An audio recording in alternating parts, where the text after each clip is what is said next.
Ever wonder what actually makes muscle grow? Well, this is very crucial, especially if you don't want to be going to the gym every single day and not seeing any more gains past the newbie gains stage. Well, maybe this is you. Maybe you are at this point.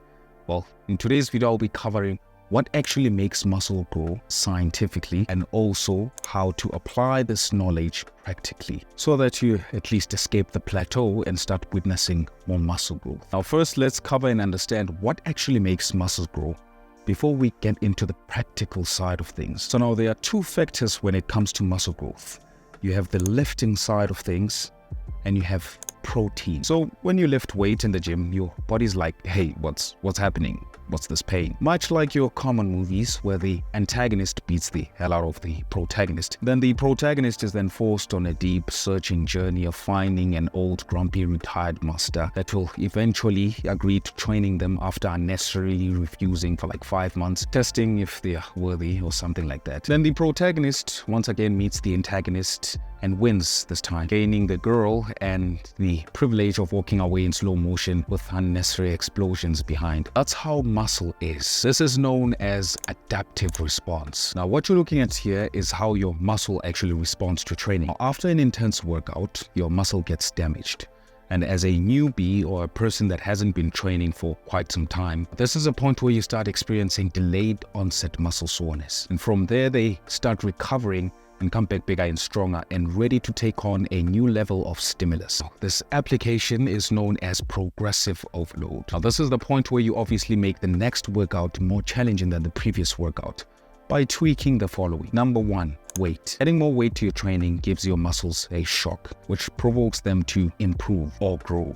And obviously doing this in a manner that will not break your form, because that's also important. Because if you start by benching 20 pounds then to 100 pounds within a week and you call that progressive overload, you're just progressively dying. 5 to 10 pounds per week of adding more weight will do just fine. Obviously, when all is said and done, you'll eventually reach a point where you can't add any more weight as a natural. This is where you want to tweak the following: your training tempo. Now, this is lowering the speed on the eccentric part of the movement to establish a stronger mind-muscle connection, which is actually where you feel the muscle contract and stretch. And this emphasizes mechanical tension, which is the driving mechanism when it comes to muscle growth. Number 2, adding more reps or sets. For instance, if you lift 90 pounds for 10 reps for week 1, that's 900 pounds. And if you add an extra 2 reps on week 2 with the same weight, that's 1080 pounds that you would have lifted. Same applies with adding sets. If you usually train 3 sets of bicep, for example, and added 1 more set and performed 4 instead of 3,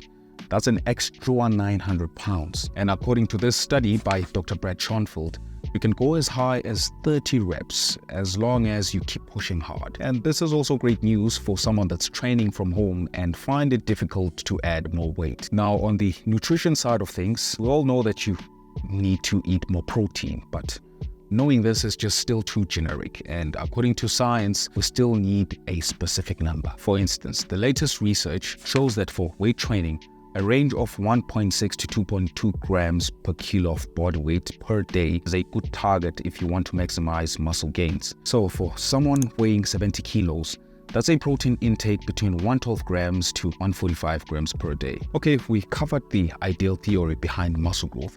Now let's cover how to apply this practically and maximize muscle growth through resistance training. We'll cover each and every training level from newbie or beginner to intermediate, advanced, expert, and legend. Now, for those that are at this stage with their muscle growth, they are at an advantage because of what we call newbie gains. At this point, the adaptive response is much more noticeable. So after telling your muscles to get bigger at the gym, you now need the amino acids that will actually make this happen. And this is because your amino acids are the building blocks of your muscles.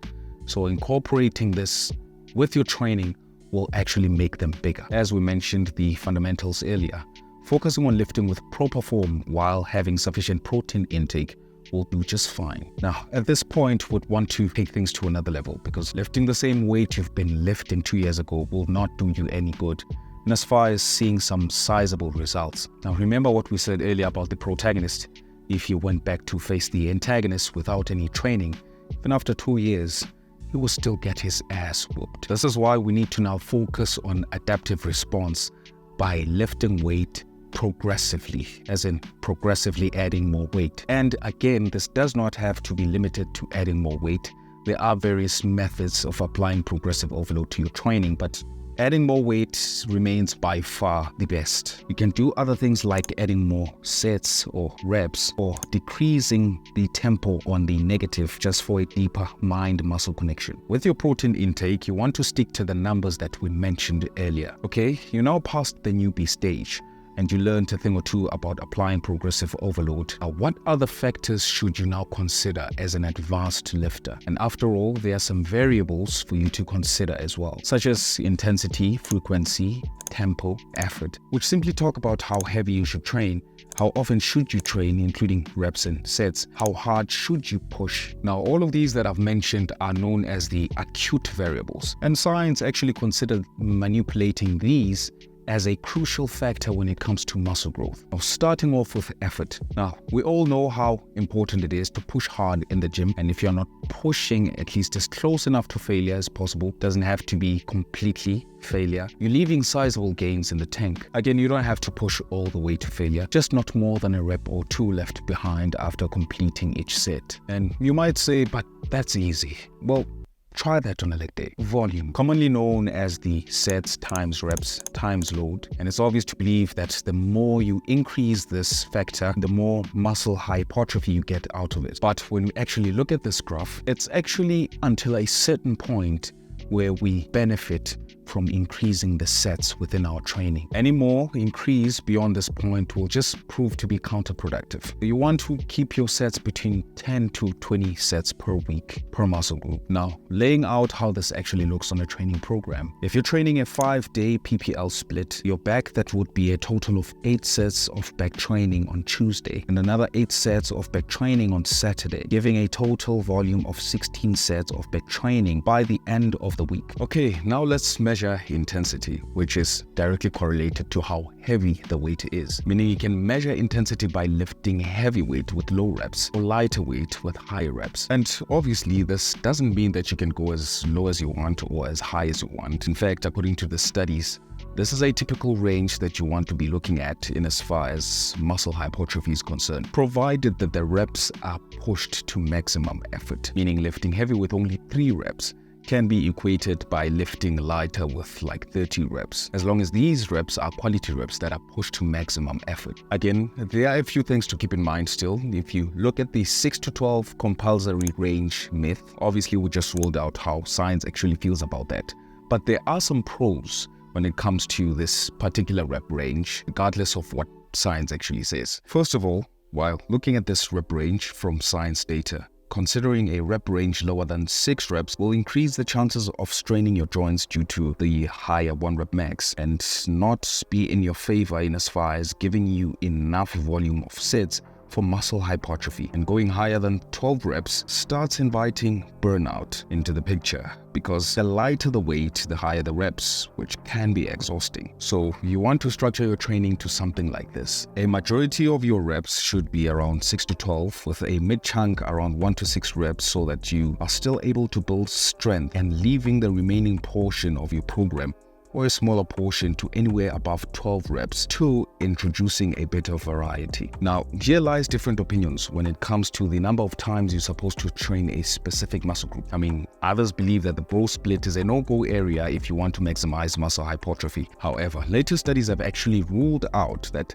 training frequency does not have as much impact. And as far as muscle hypertrophy is concerned, you should be concerned with rather is making sure that the required weekly training volume is actually met for each and every muscle, and also making sure that those sets are high quality sets that are pushed to failure. So you might have people that are debating on a day-to-day basis about them being able to train the same muscle group like 4 times a week, but that does not specifically have an added advantage to you that's training on a lower frequency, because you're making sure that you're keeping your sets high quality and you're also making sure that you meet the required weekly target. I would recommend, however, training at least twice per week, because this actually makes it easier for you to meet the required weekly training volume with splits like the upper lower body or the full body split. Now, I intentionally left out delving deeper into all of these other training variables as they contribute a small chunk when it comes to muscle growth. So if you have any questions related to these, then feel free to leave them down below in the comment section, as they will be covered in depth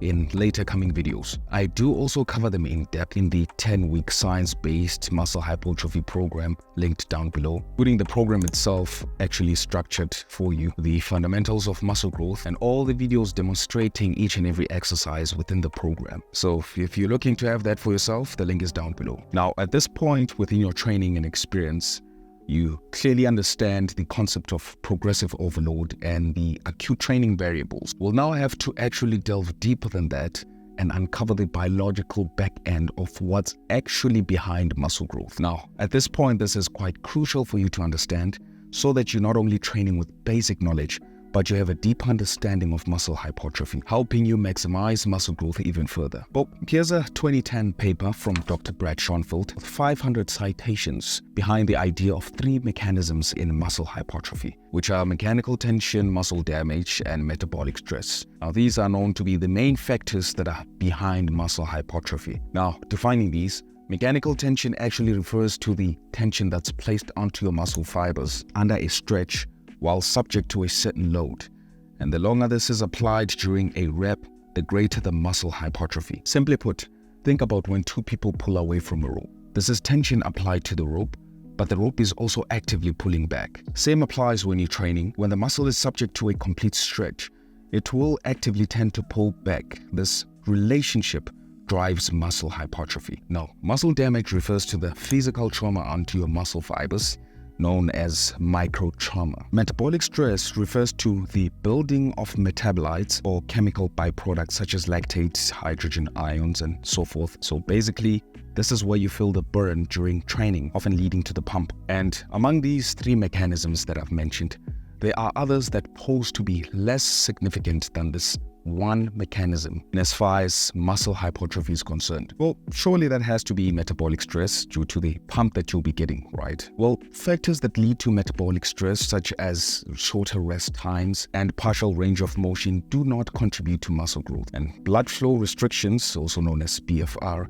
or training to absolute failure, also have no greater benefits. In fact, the ultimate driving force for muscle growth is tension, meaning mechanical tension still remains the ultimate driving force for muscle hypertrophy. So within your training, you should try as much as possible to maximize mechanical tension. Well, how do you do this? By making sure that you use proper progressive overload with a proper technique and a better mind-muscle connection, like lowering the tempo on the eccentric in order to maximize intensity and time under tension. If you're looking for a more in-depth explanation on how you can build more muscle using these 3